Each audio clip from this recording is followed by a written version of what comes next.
आज की कहानी एक महत्वाकांक्षी औरत जिसने सत्ता के लालच में अपने जान गंवा दी। उसने सत्ता और पावर की भूख में कुछ इसे लोगों के गिरबान में हाथ डाली। प्रदेश की राजनीति में भूचाल ला देने वाला भंवरी देवी अपहरण और हत्याकांड के बारे में आज बात करते हैं।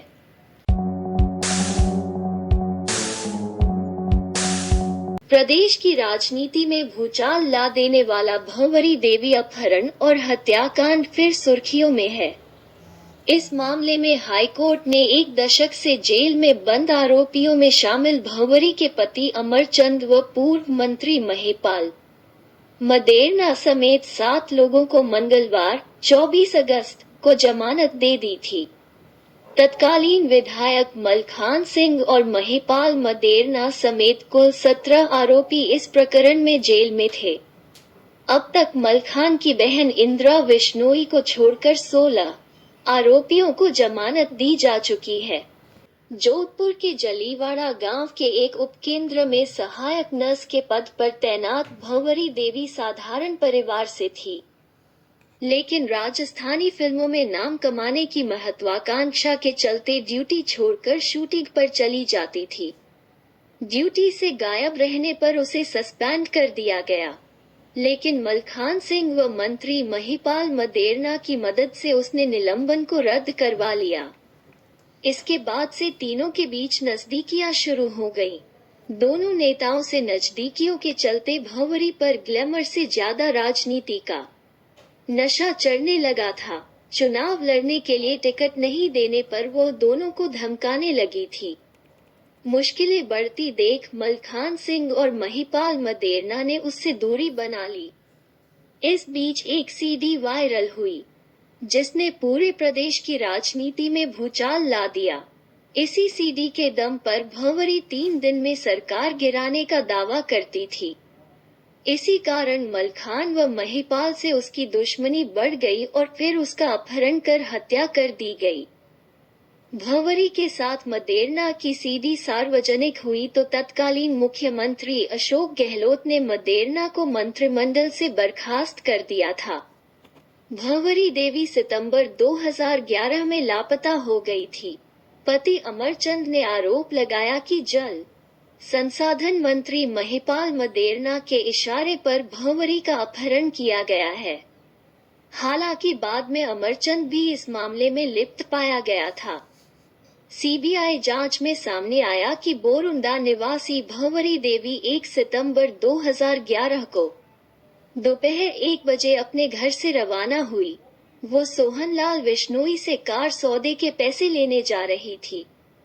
करीब 4 बजे सोहनलाल ने उसे अपनी गाड़ी में बैठाया और कई घंटे एक से दूसरे स्थान पर घुमाता रहा। कार में शहाबुद्दीन व कुंभाराम उर्फ बलदेव भी मौजूद थे। सोहनलाल जयपुर में महिपाल मदेरणा के मकान के आसपास मंडरा रहे सहीराम व उमेशाराम से भी बात करता रहा। दरअसल सहीराम ने भंवरी को ठिकाने लगाने की जिम्मेदारी विशनाराम विश्नोई व उसकी गैंग को सौंप रखी थी। इनका काम भंवरी को विशनाराम को सौंपना था, लेकिन कार में शहाबुद्दीन के मौजूद रहने के कारण विशनाराम भंवरी को नहीं लेना चाहता था। ऐसे में विशनाराम को मनाने में समय निकलता चला गया। इस बीच भंवरी के दबाव देने पर ये लोग बोरुंडा रवाना हो गए। बोरुंडा पहुंचने से पहले विशनाराम भंवरी को ले जाने के लिए तैयार हो गया। उसी समय बलदेव ने गाड़ी को घुमाया तो भंवरी को शक हो गया और उसने चलती गाड़ी का दरवाजा खोल नीचे कूदने की कोशिश की। ये देख सोहनलाल व शहाबुद्दीन ने उसे आगे की सीट की तरफ खींचा। दोनों ने भंवरी का सिर व गर्दन सीटों के बीच में दबा दिया। दम घुटने भंवरी निढाल हो गई। उसके मरते ही गाड़ी में सवार तीनों लोगों के हाथ पैर फूल गए। थोड़ी देर में ये जालूड़ा क्षेत्र में पहुंचे और विशनाराम से मिले। भंवरी को मरा देख विशनाराम ने शव लेने से मना कर दिया। सहीराम ने अपने फोन से ही विशनाराम की महिपाल मदेरणा से बात कराई। महिपाल ने विशनाराम से शव ठिकाने लगाने में मदद मांगी और उसे हर संभव सहयोग का भरोसा दिलाया। इस पर रात करीब 9 बजे विश्वनाराम ने भंवरी के शव को अपनी गाड़ी में रखवाया और अज्ञात स्थान पर ले जाकर जलाने के बाद नहर में फेंक दिया। इस दौरान उसके साथ अशोक, कैलाश व ओम प्रकाश भी थे। सीबीआई ने नहर की तलाशी करवाई तो अस्थियां विसर्जित करने वाला बोरा एक जगह अटका मिल गया।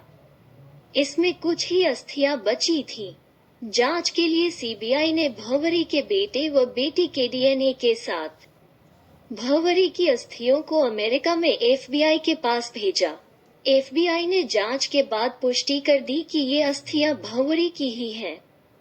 इससे स्पष्ट हो गया कि भंवरी अब जिंदा नहीं है।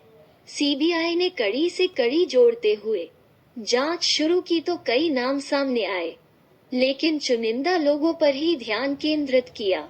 आखिरकार सहीराम, उमेशाराम, महिपाल मदेरना, विश्वनाराम, सोहनलाल, मलखान सिंह बिश्नोई, उसका भाई परसराम और भंवरी के पति अमरचंद सहित 17 लोगों को गिरफ्तार कर लिया गया।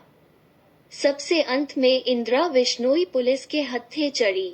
हत्या, शव जलाने और ठिकाने लगाने के आरोपी अपहरण व हत्या की साजिश।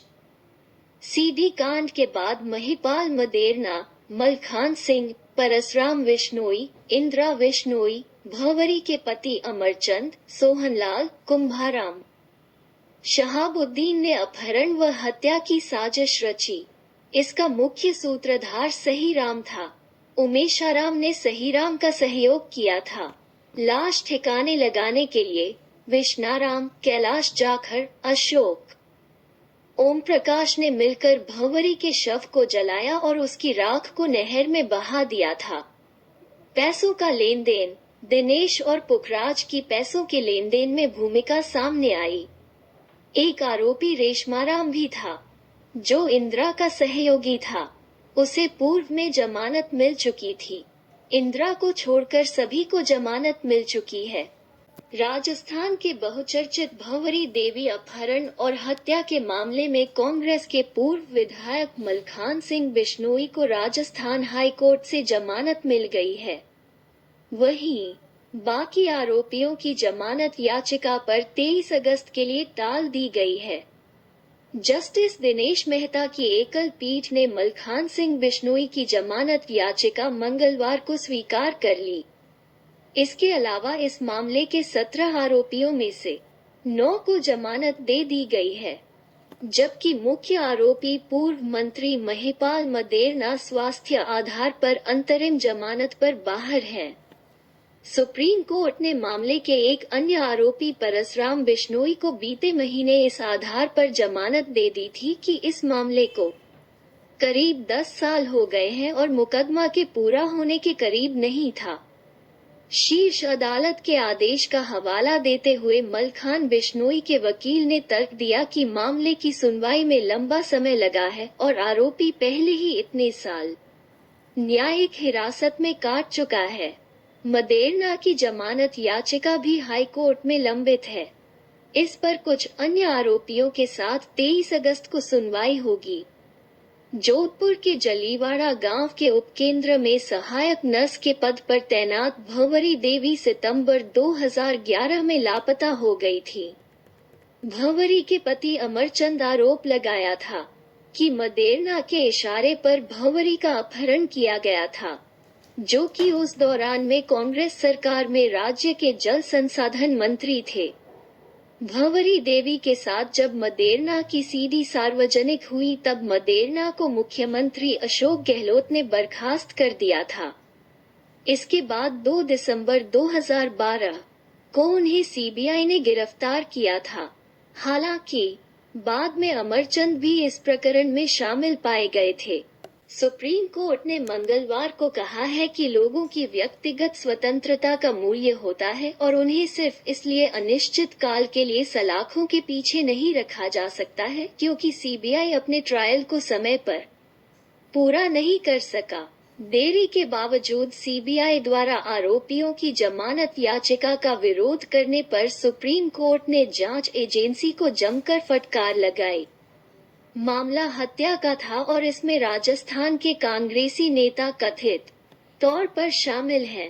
जस्टिस संजय किशन कौल और जस्टिस ऋषिकेश रॉय की पीठ ने कहा, अगर सीबीआई सालों तक लोगों पर मुकदमा चलाने में सक्षम नहीं है तो हमसे क्या करने की उम्मीद की जाती है? एजेंसी अपना काम ठीक से नहीं कर पाए है। लोगों की व्यक्तिगत स्वतंत्रता का कुछ मूल्य होता है। हम लोगों को हमेशा के लिए सलाखों के पीछे नहीं रख सकते। ये कहते हुए सुप्रीम कोर्ट ने वर्ष 2011 के भंवरी देवी हत्या मामले में पारस राम विश्नोई की जमानत को जमानत दे दी। इस मामले में राजस्थान के पूर्व कैबिनेट मंत्री महिपाल सिंह मदेरना और पूर्व विधायक मलखान सिंह बिश्नोई को मुख्य आरोपी के रूप में नामित किया गया है। सीबीआई ने कांग्रेस नेताओं, परिवार के कुछ सदस्यों और कॉन्ट्रैक्ट किलर सहित 17 लोगों को भंवरी, छत्तीस के अपहरण और हत्या मामले में आरोपित किया है। सीबीआई की चार्जशीट के अनुसार एक प्रशिक्षित नर्स भंवरी सितंबर 2011 में एक सीडी सामने आने के बाद गायब हो गई थी। सीडी में कथित तौर पर मदेरना को उसके साथ आपत्तिजनक स्थिति में दिखाया गया था। इसके बाद भंवरी को ब्लैकमेल किया जा रहा था। जनवरी 2012 में भंवरी के शरीर के अवशेष जोधपुर में मिले थे। गत वर्ष विश्नोई को राजस्थान हाई कोर्ट ने जमानत देने से इनकार कर दिया था, जिनके बाद उसने सुप्रीम कोर्ट का दरवाजा खटखटाया था। गत फरवरी को सुप्रीम कोर्ट ने ट्रायल कोर्ट को रोजाना सुनवाई कर जल्द से जल्द ट्रायल पूरा करने के लिए कहा था। मंगलवार को विश्नोई के वकील ने पीठ को बताया कि अब तक ट्रायल पूरा नहीं किया जा सका है। वहीं सीबीआई की ओर से पेश additional solicitor general SV Raju ने जमानत याचिका का विरोध करते हुए कहा कि यह मामला बहुत गंभीर है, जिस पर पीठ ने कड़ी आपत्ति जताते हुए कहा कि अगर यह मामला इतना गंभीर है तो सीबीआई 8 साल में भी ट्रायल को पूरा करने में क्यों नहीं सफल रही है। आरोपी को यह नहीं पता कि ट्रायल कब पूरा होगा। ऐसे में उसे कितने दिनों तक सलाखों के भीतर रखा जाएगा। ये कहते हुए पीठ ने विश्नोई की जमानत याचिका को स्वीकार कर लिया।